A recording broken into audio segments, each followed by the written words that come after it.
Good morning. Thank you for tuning in this morning to our webinar regarding the NRCS EQIP High Tunnel Cost Share Program. Got a little poll there in the corner if you'd like to take that. We'll be using this time to test our audio. If anyone was having some problems hearing either speaker, you can use the chat box to type that in. And you can also use that chat box to type your questions. My name is Jody Elliott. I'm a local foods coordinator here at Purdue Extension, and joining us today we have Adam Heichelbach from, did I say that right, from NRCS to talk about the program.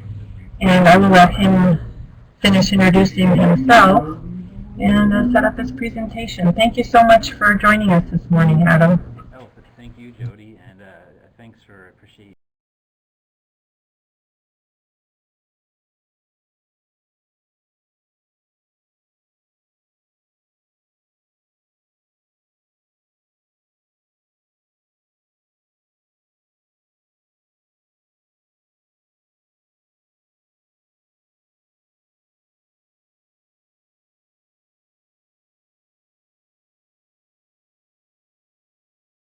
Sounds like people might have a hearing me. Is it any better now?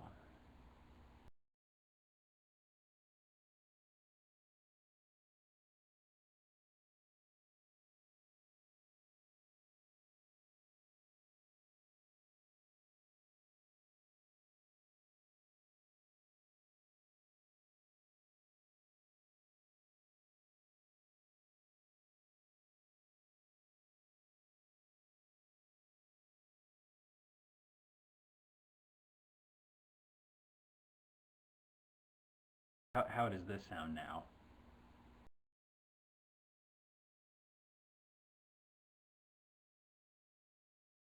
Well, it sounds like a couple of you can hear it fine, so we'll go ahead and get started. My name, again, is Adam Heichelbach. I work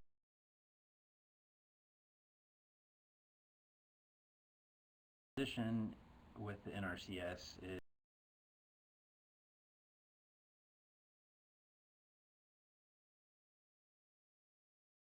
out here is our involved with Indiana, but we are an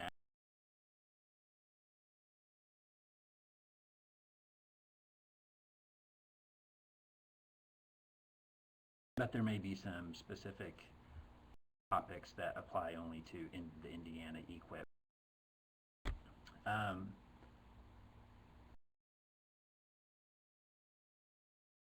So what I'm going to talk about today is, and I guess let me back up. Say that if you have questions, to go ahead and type them in the box, and I'll be happy to try and address the questions during the presentation. Have hopefully some time then to.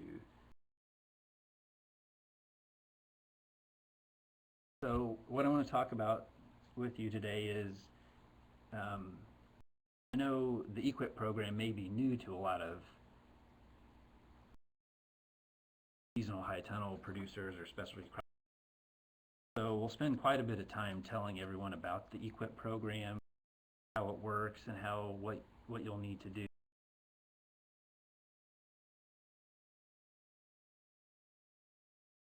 And at the end, I'll talk some specifics about high tunnels and how EQIP can help with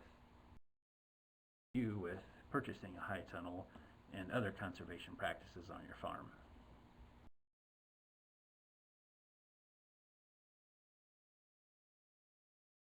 So and I believe Jody has posted in the bottom corner of your screen some links to many have in the presentation, so hopefully that'll help.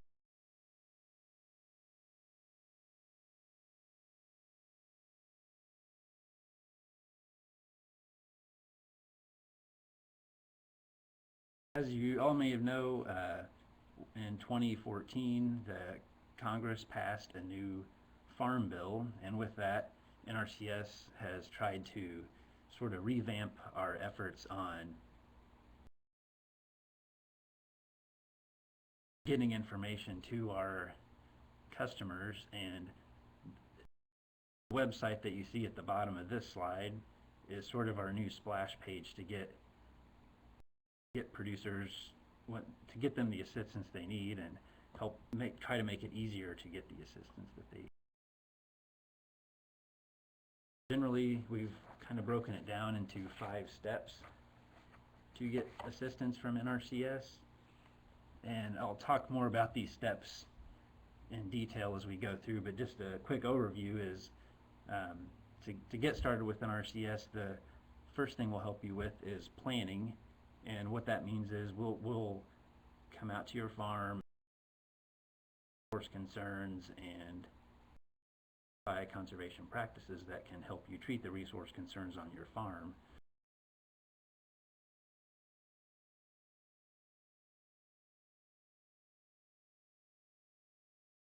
High tunnel that you might be interested in.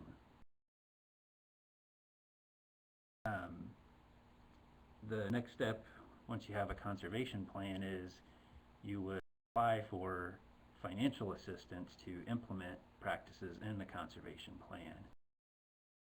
Go into some detail about how to apply for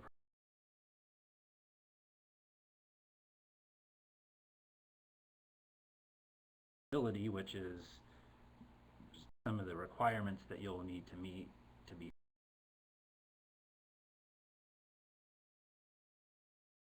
ranking, which is a process that EQIP uses to prioritize which projects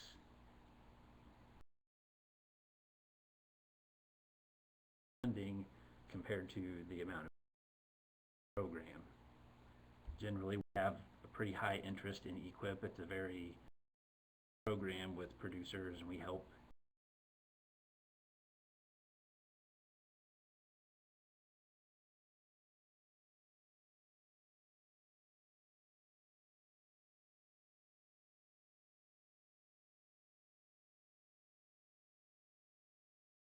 Lastly, I'll talk about what happens when you receive funding for EQIP.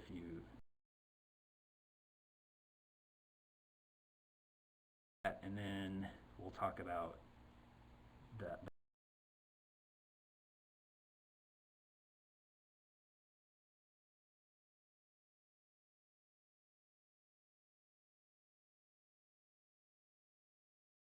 So the first step with getting assistance from NRCS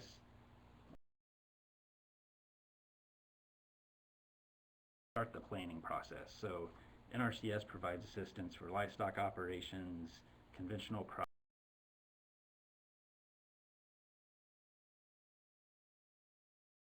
forest land, and wildlife habitat.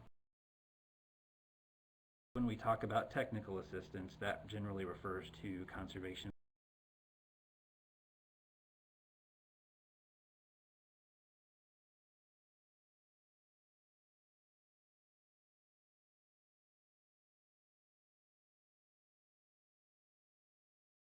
financial assistance is the other type of assistance we provide, and generally when you apply for EQIP, that application has to be based on a conservation process. Conservation plan may be much greater than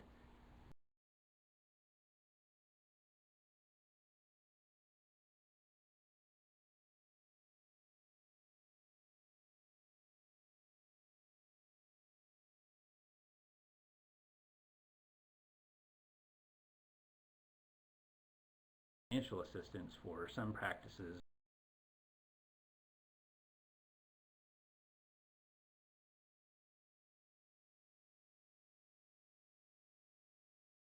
The first step to doing all that is to contact your local district,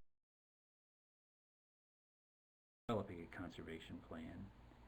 I'll refer everybody back to that first the website on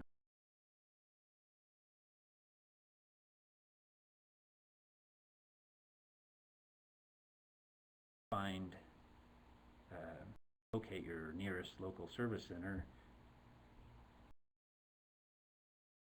Process started.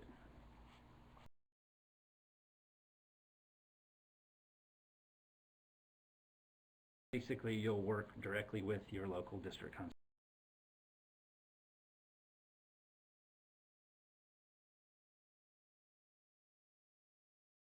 So the next step, now if you have a conservation plan written, you can begin applying for financial assistance. Website, you can go there.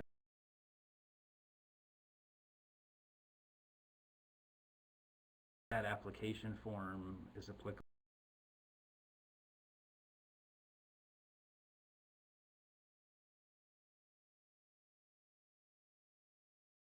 Service center, and they will print a copy for you.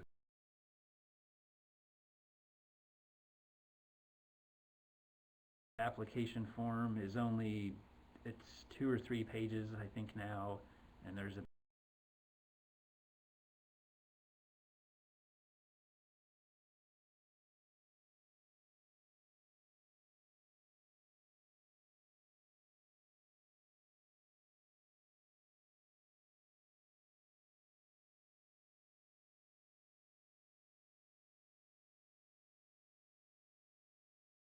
another important aspect to establishing eligibility for EQIP is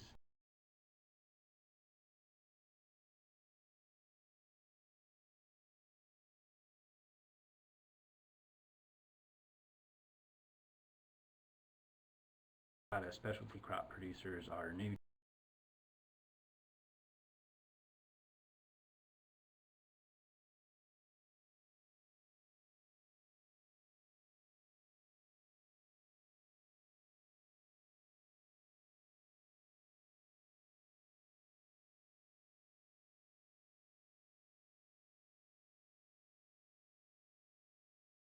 This slide just it shows a picture of a eligibility establishing flyer that we've posted on our website.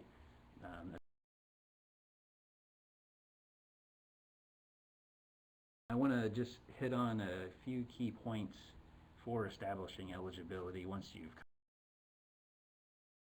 First point is to call ahead. It helps a lot to let them know you're coming in.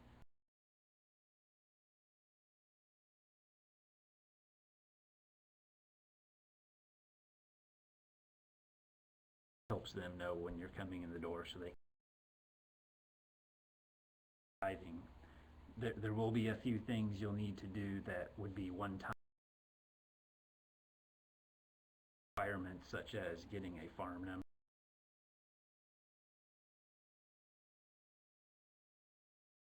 And there are eligibility criteria that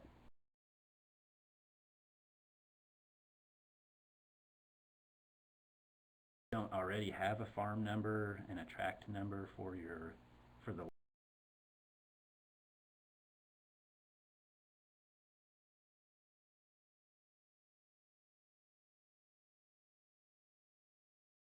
renting the land, not a tract number for that land. The land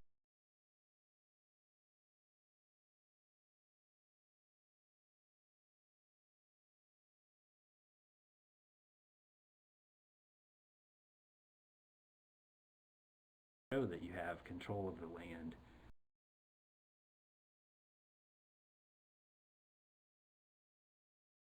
Going to be working with NRCS and you don't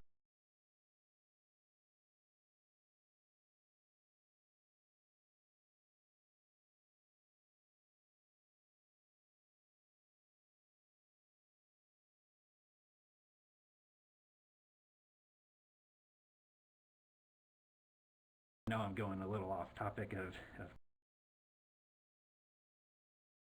this is kind of an important aspect to eligibility is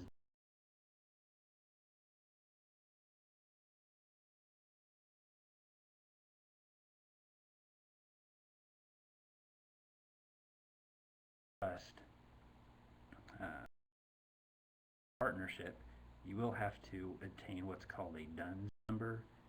That's a number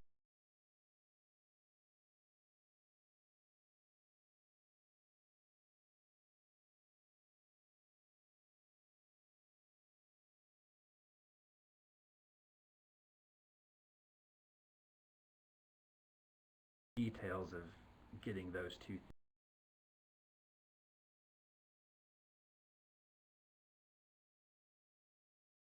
get that information, but it's a really important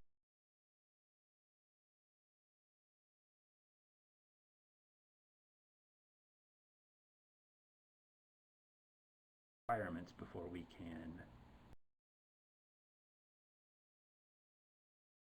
One of probably the most important thing for EQIP eligibility. Talk about deadlines later in the presentation. You can start working on these eligibility items at any. Good news is once you have the eligibility items worked out,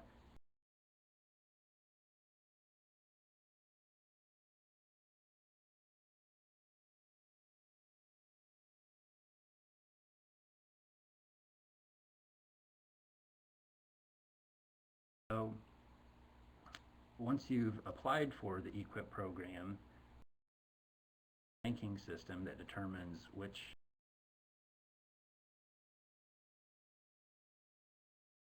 fund. As I said earlier, we have a limited amount of EQIP money available.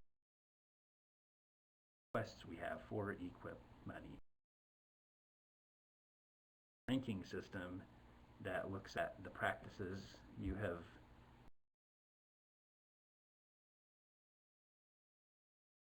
benefit of those practices.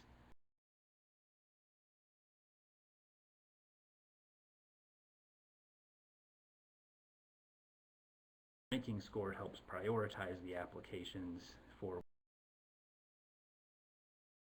as well as have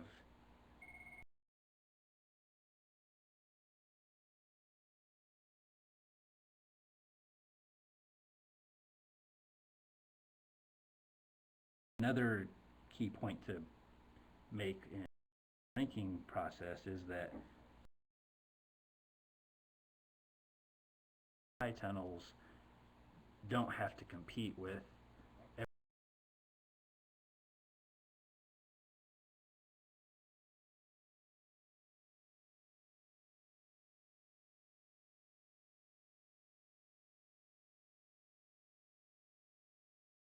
important to note that we only compare ranking scores for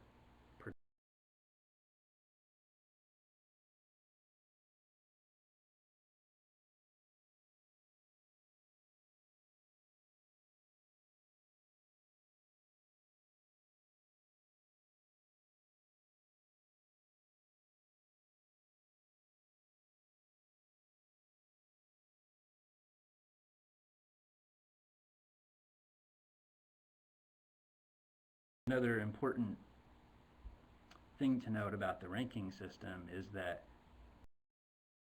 involve the local community on. If you're interested in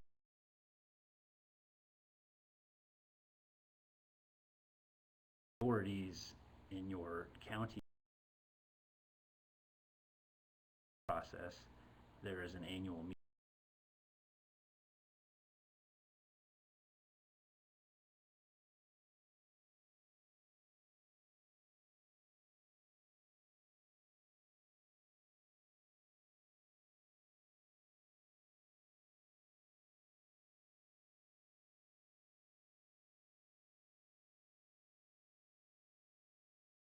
One important about the program is the deadlines. Unfortunately, I don't have the official deadline program year.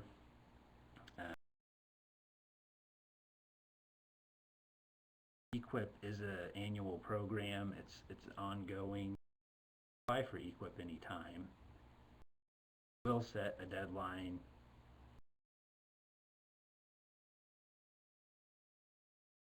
I think that'll probably be in November.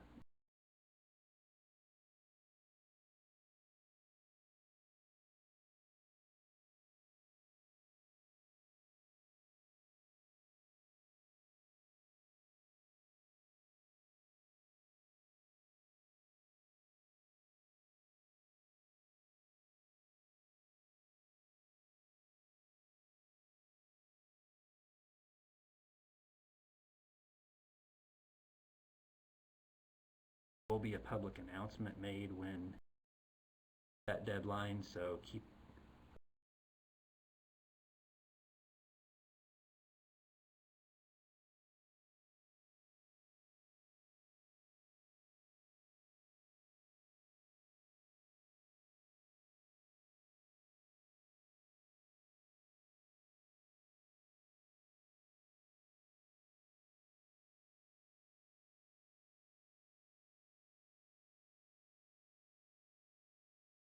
so if your application is selected for funding,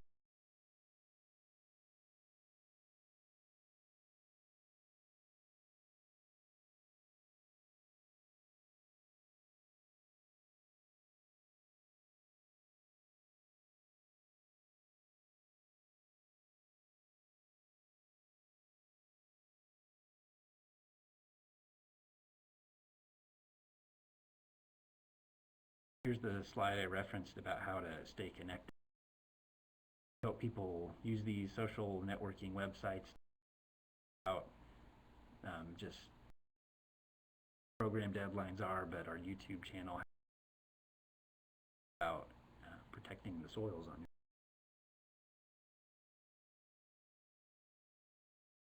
Okay, now we've talked plenty about the program, and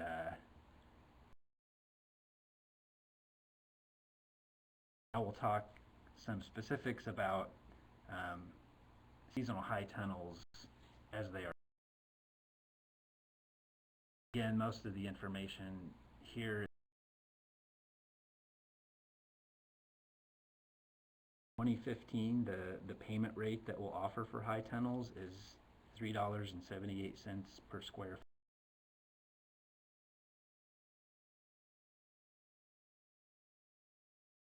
High tunnel is about $8,200. What that equates to is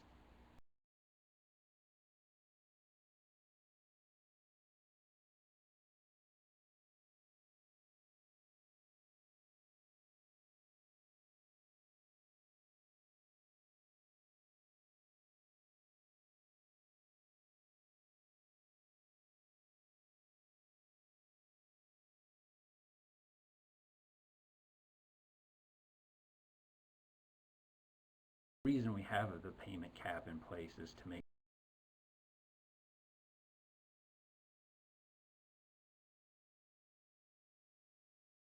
historically underserved participants do receive a higher payment rate. Generally, the payment rate is about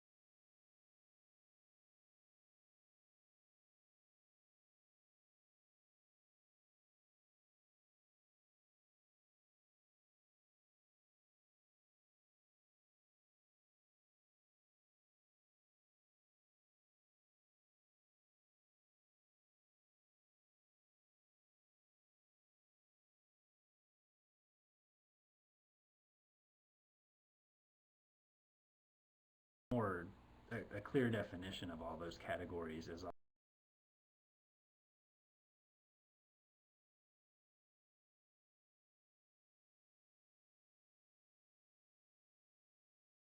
the important thing to note is if you do fall into one of those three categories,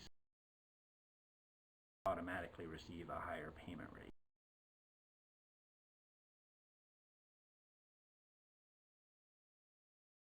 Question from Jody has asked if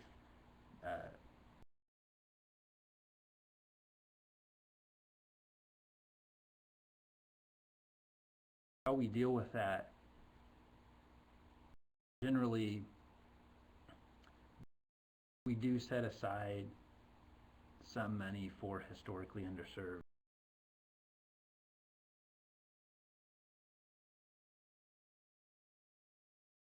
Also set aside some money for historically underserved applicants can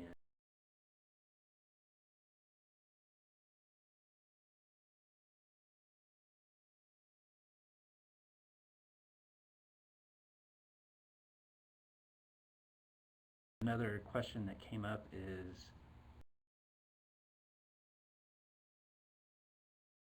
basically the payment rate, the $3.78 a square foot is going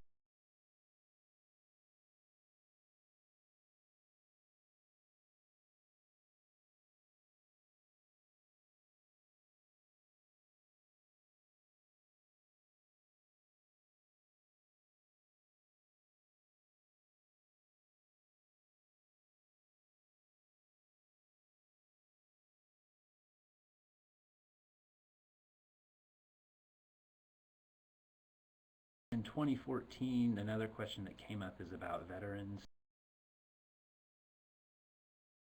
The question is referring to is military veterans. The 2014 Farm Bill put an emphasis on providing assistance to military veterans. The timing of that Farm Bill coincided with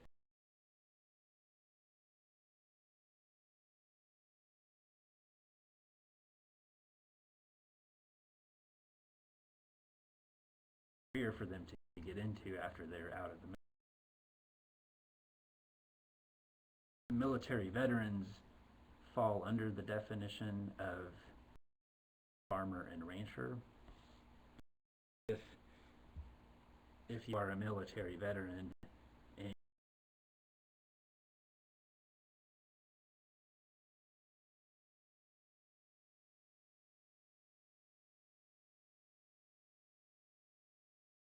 2014 we did not have dollars earmarked for veterans,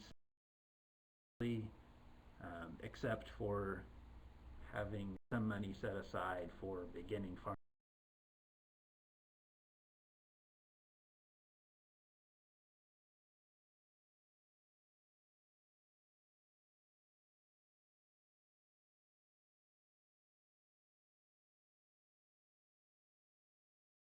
As 2014 coincided with the writing of the Farm Bill, we know the Farm Bill is passed, it's probably up to a year or a year and a half.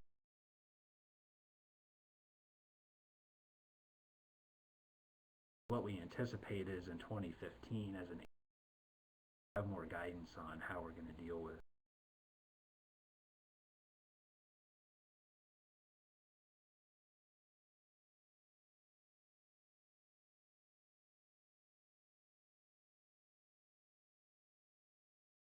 be looking for that information, and we'll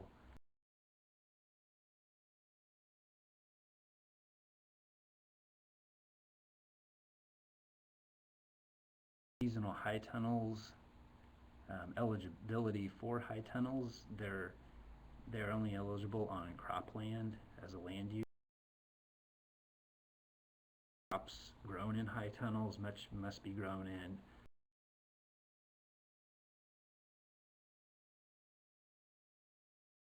that means is plants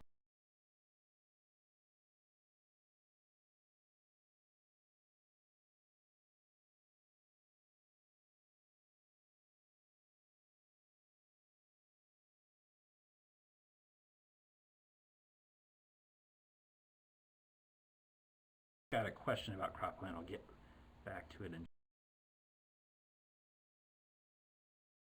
do build a high tunnel, NRCS does not provide the engineering.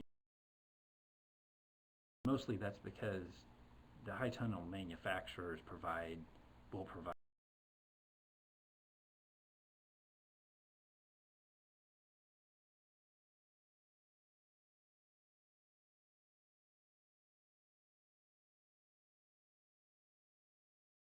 question that came in is defining what cropland means, and could an urban farm be eligible for cropland? So this is a really important question that comes up all the time for seasonal high tunnels.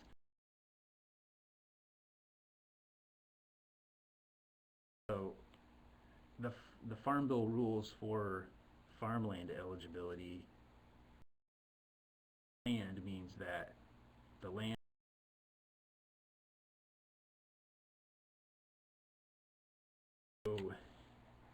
so any kind of crops that are grown on that land would be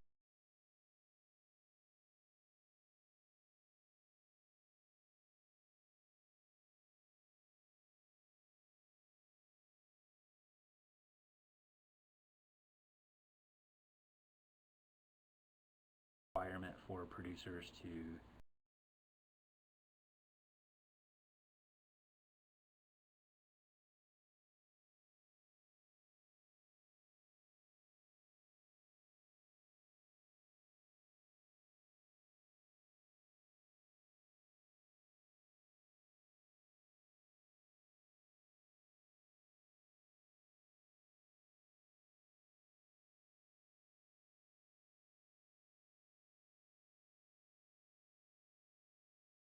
in essence an urban farm or a backyard garden.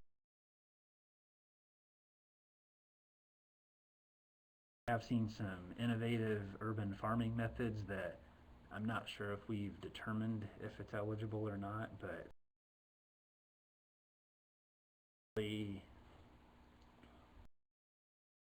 just going back to that natural soil profile.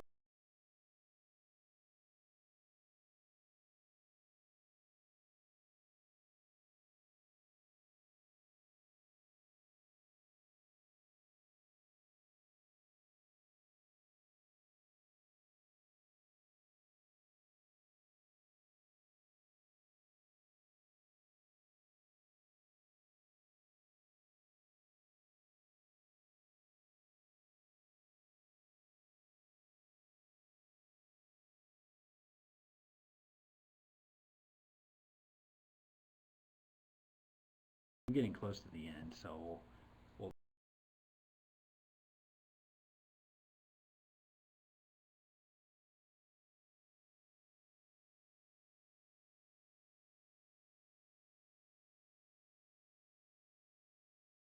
cropland have to be vegetable, going to vegetables. Could be if cropping and it's going to be changed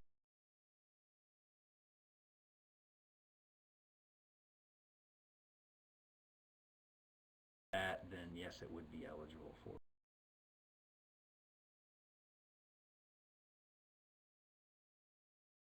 Two ways that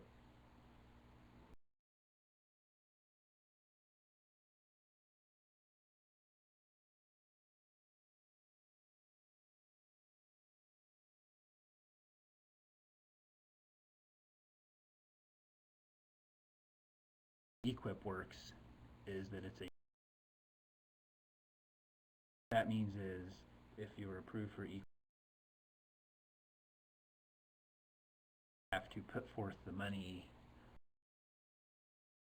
practice or implement the kind needed, and it meets the NRCS standards.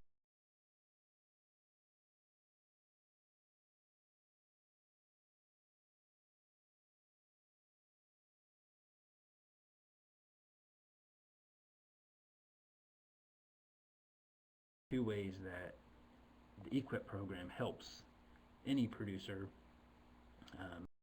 One, we know some manufacturers of seasonal high tunnel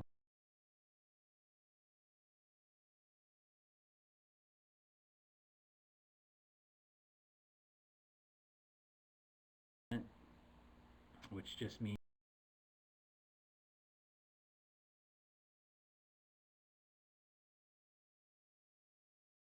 manufacturer and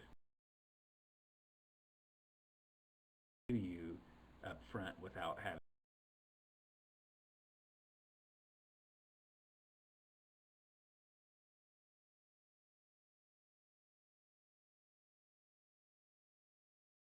another way we can help our producers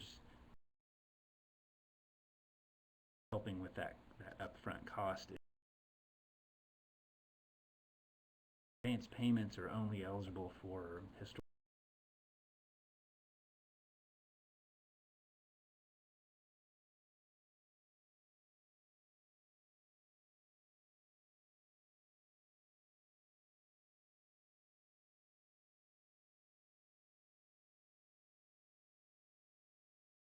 make an advance payment up to 50% of the cost of the high tunnel.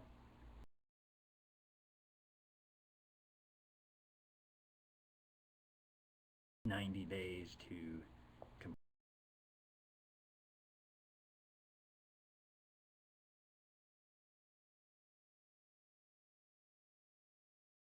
That was a change in the Farm Bill that we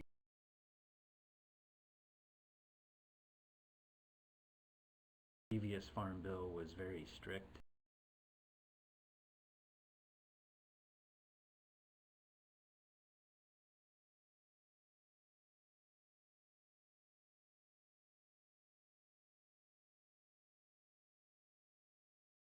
Few flexibilities.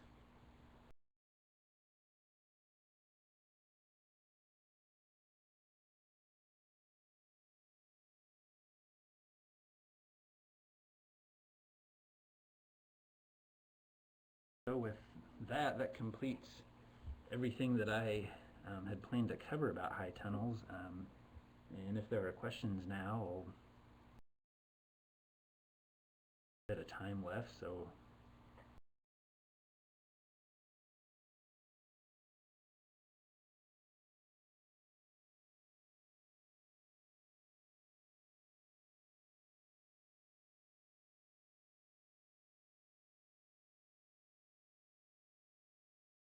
one question that came in is, can I describe the organic producer process? So through EQIP, and this is sort of a separate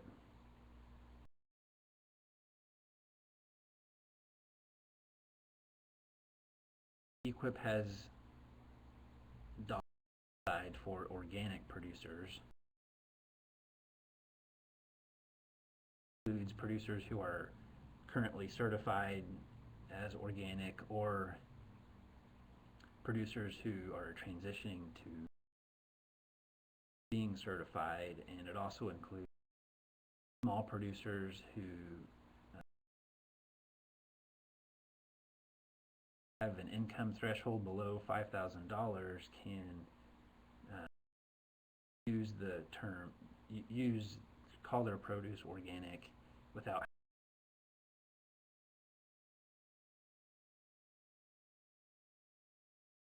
EQIP does not, we can't use EQIP dollars to help producers transition from non-organic to organic, but we do have dollars set aside for those producers because we know transition can have challenges in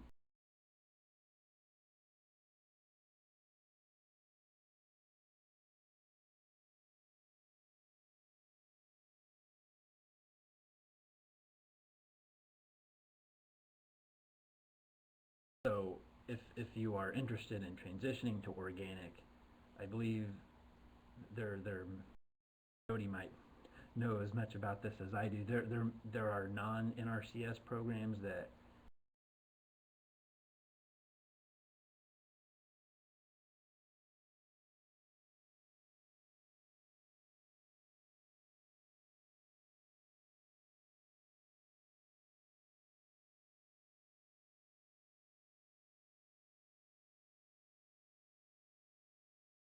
another question is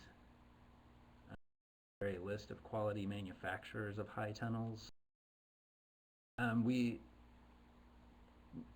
Being a federal agency, we're not allowed to recommend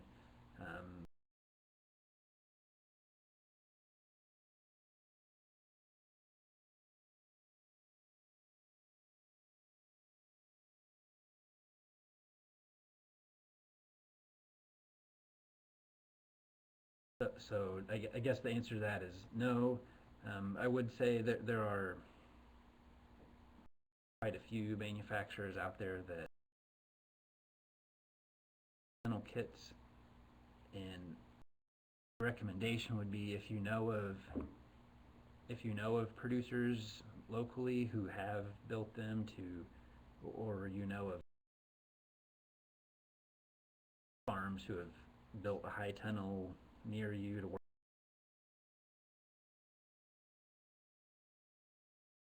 go out and visit their farm and see what you probably the best way to get an idea of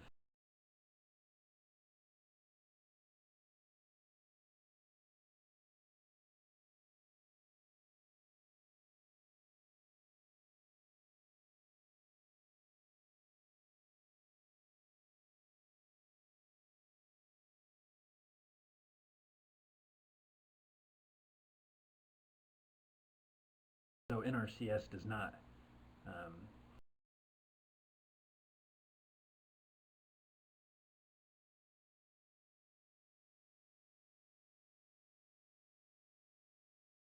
generally I don't know of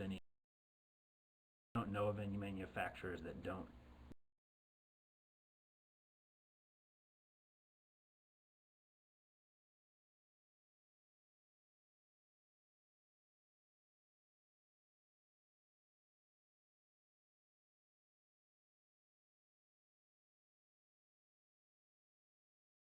one question I'm sorry I'm reading it here is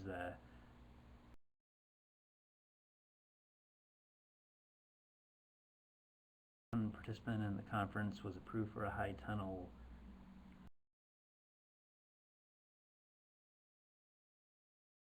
producers are required to install concrete.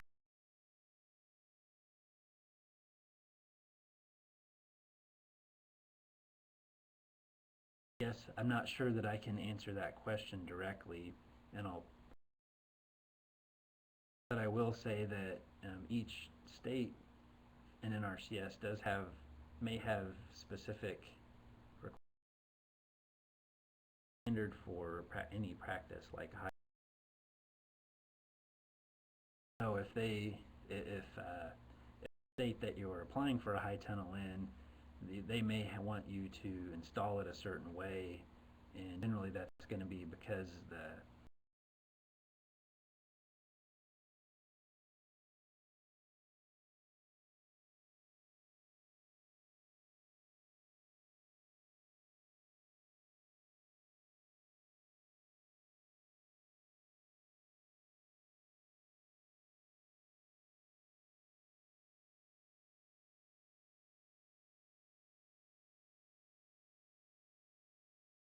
generally when you installing a high tunnel,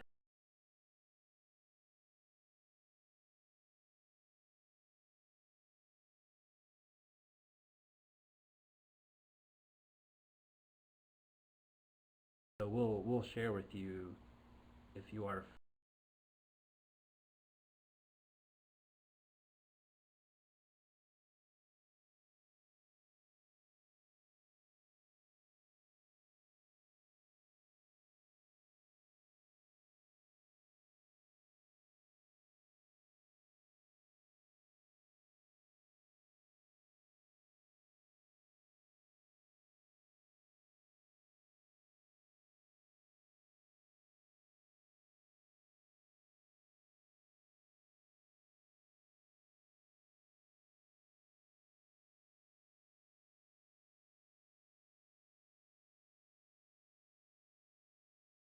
One question that's come in is says on a basic level, why does NRCS fund high tunnels? What are the benefits of using one, etc.? Generally, what we've identified as the resource concern for in the growing season, and generally, so what that does for producers is, if especially if you live in an area like in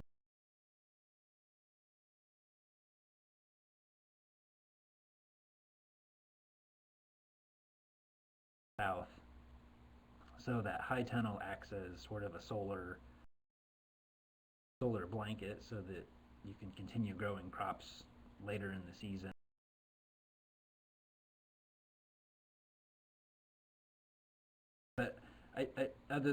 That's maybe the most direct benefit to resource concern. I think maybe a more important benefit for resource base which is why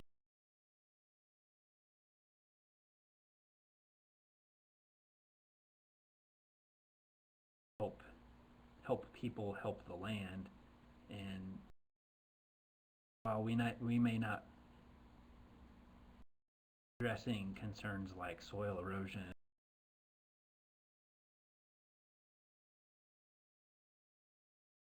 what we're trying to do too is know that it does take a lot of resources to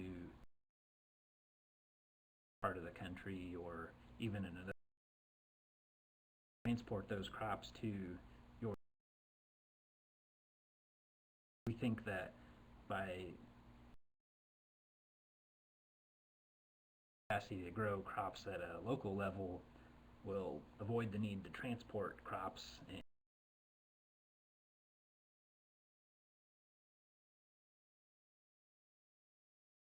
that also could help with things like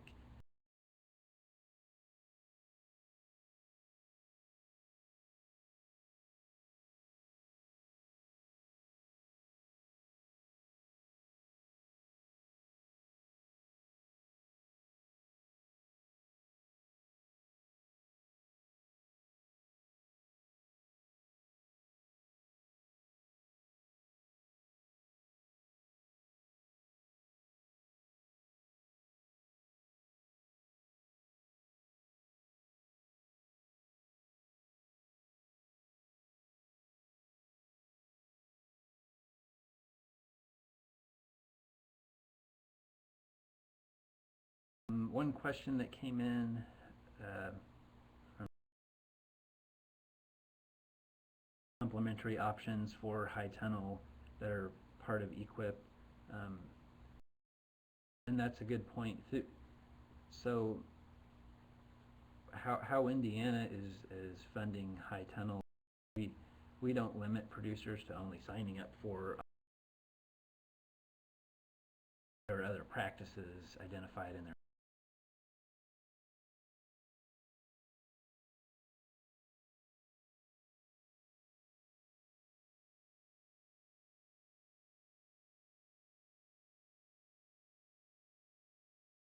As far as the gutters and cisterns go, we do feel like if you install a high tunnel in some instances, you've created an impervious surface, so we want to make sure that we don't create an erosion problem on your farm. So one of the ways you can deal with that runoff water is to collect it in the high tunnel, or at a minimum what we expect producers.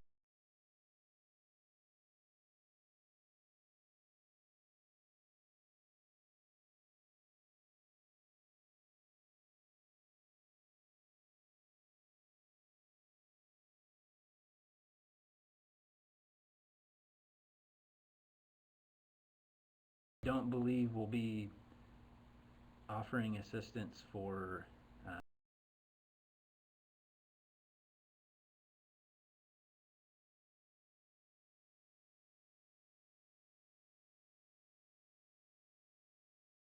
more. We do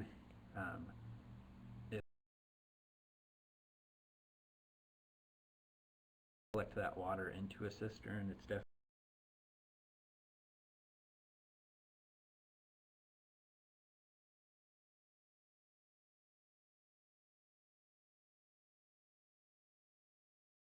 to take that a step further.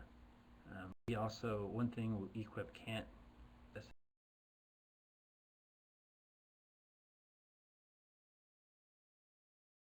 prohibited to install irrigation. What we don't want to do is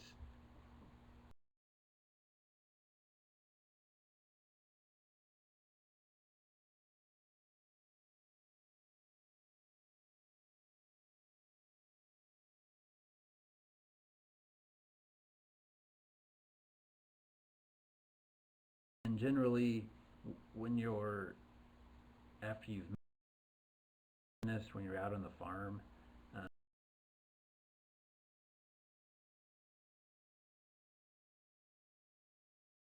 Practices or supporting practices.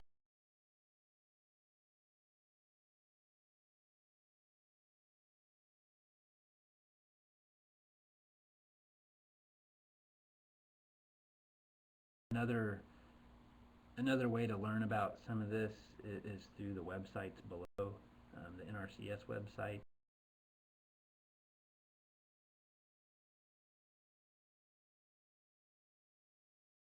Indiana NRCS website under the Programs tab. When we post the 2015 information, we'll also have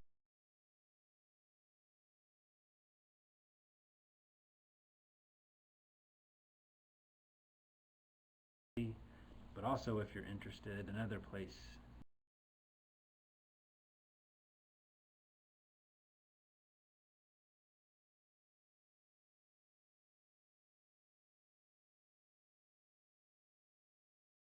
show you what other things you can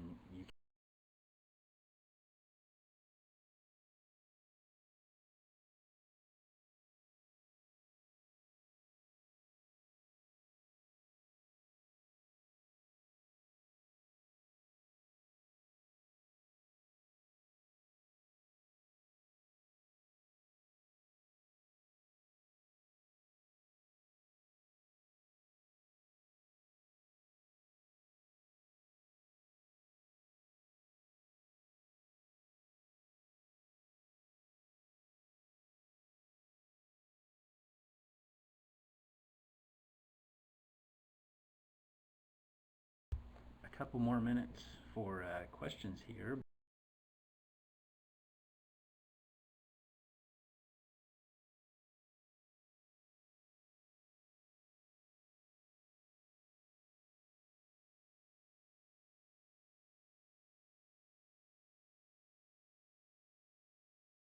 That I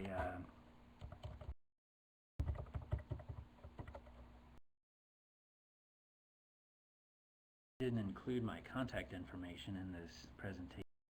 I'm going to type my email address in the chat box.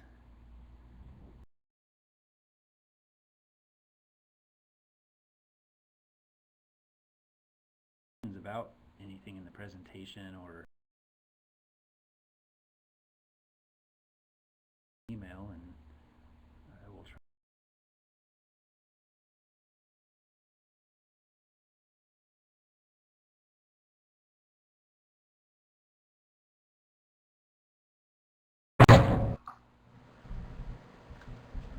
Well, thank you, Adam, for that thorough presentation on the EQIP High Tunnel program. I think we have 106 high tunnels out there, probably even more in Indiana. Is that correct? That are on your program? I believe we had about 100, and we were able to fund around 30 more this year. Excellent.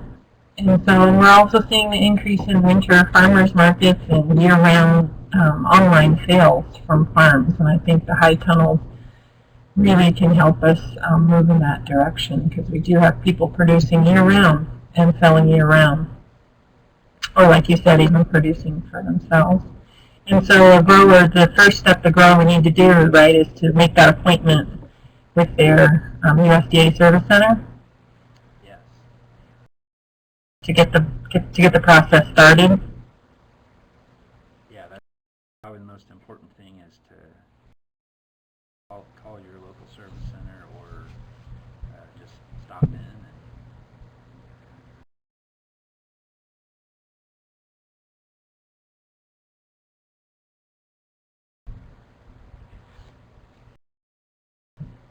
And we have one more question.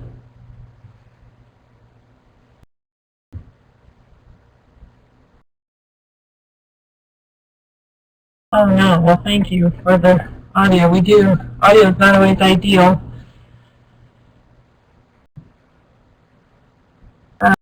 But I appreciate everybody coming in and spending the hour. We will have this recording available on the Purdue Small Farms website.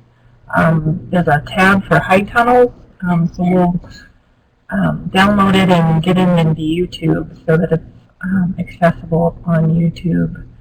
And we'll also make sure the general links are on the high tunnel site if they're not already up there. And please let me know if we need further information that Purdue can provide. Adam, I want to thank you very much for presenting today, and thank you all for tuning in.